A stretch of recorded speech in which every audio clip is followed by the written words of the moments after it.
Have you looked at your bank account lately and thought, gosh, there's not enough money in here?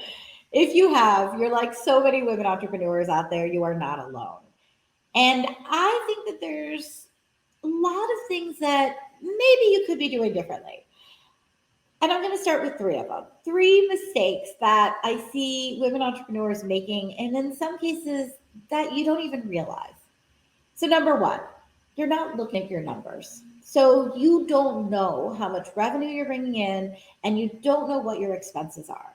So, because you don't know how much revenue you're bringing in or what your expenses are, you are typically overworking and over worrying, right, about your business. You feel like you should be doing more all the time, and maybe you don't need to be based on the revenue, and you don't know what to focus on because you don't know what marketing activities are actually generating more money for you. So you actually could be working less if you just knew, oh, when I do go to this networking group, I get this much revenue from it. Or when I do videos, this many people watch and these many people respond. So I can do more of that. It will help you to work less.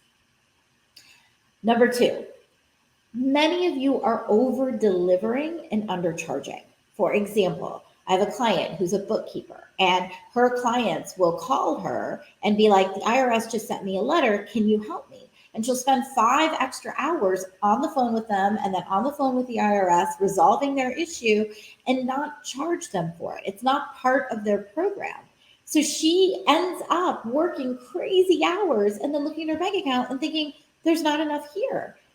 Some of my clients are spending too long on sales conversations or too long on client conversations when they first come to work with me. And it's one of the first things we look at is pulling back your time to stay within boundaries and making sure you're charging for it, right? Making sure that if you're doing extras for people, that you're actually telling them that you're doing extras for them and charging for it. Something to look at for yourself. And the third mistake I see often, and this is more of a mindset piece, and that is that you're not necessarily taking the money part of your business seriously. So you're thinking things like, I don't need money, or I don't need to ask for money, or I don't need to raise my prices, or I don't need to save money. And what's underlying it is this feeling or this emotion that someday someone's going to come and save you. I call this the prince syndrome.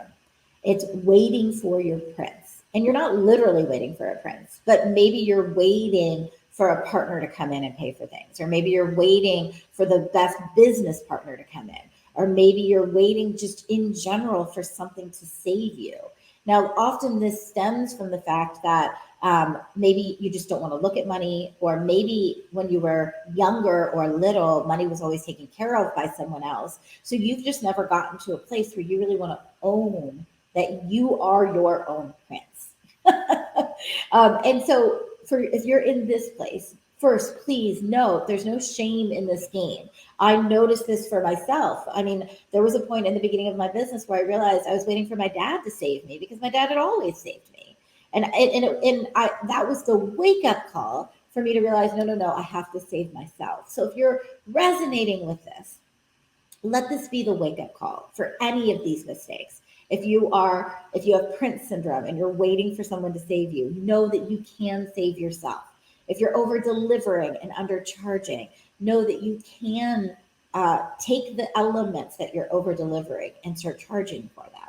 And if you're not looking at your revenue or your expenses, know that it's time to set money dates for yourself.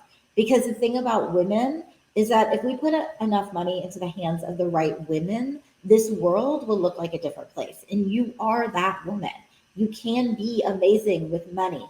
It's just about looking at these three mistakes and starting to make changes.